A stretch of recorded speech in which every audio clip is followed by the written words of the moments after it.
প্রিয় সাংবাদিক ভাইয়েরা, আমরা আপনাদের কষ্ট বুঝি। এখানে অধিকাংশ সাংবাদিক যাদেরকে বেতন দেওয়া হয় না,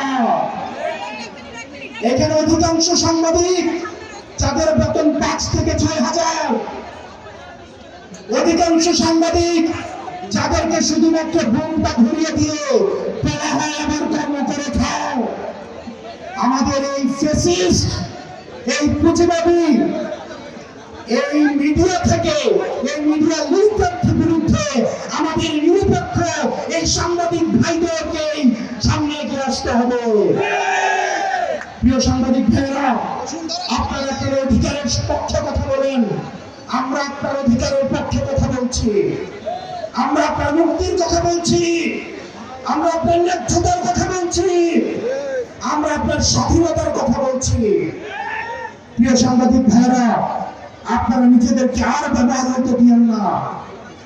কোন সরকার যেন আর আপনাদেরকে নিয়ন্ত্রণ করতে না পারে, আপনার কর্মদাতা প্রতিষ্ঠান যেন আপনাকে আর নিয়ন্ত্রণ করতে না পারে।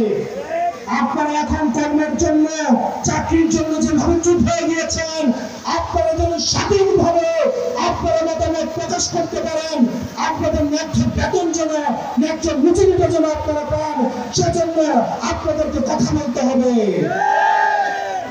প্রিয় প্রশাসনের ভাইয়েরা, এই বাংলাদেশটা আপনাদের, এই বাংলাদেশ আপনার সন্তানদের। সব প্রশাসনের অফিসার খারাপ নয়, সব প্রশাসনের অফিসার নতুন নয়।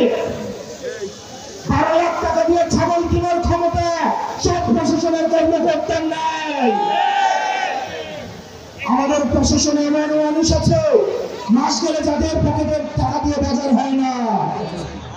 প্রশাসনের ভাইদের বলবো, যে সন্তানরা রাস্তায় এসে রক্ত দিয়েছে, আপনারা তাদের রক্তের মর্যাদাটা দেন। আমরা চলেন সবাই মিলে বাংলাদেশ পন্থী একটা প্রশাসন গঠন করি।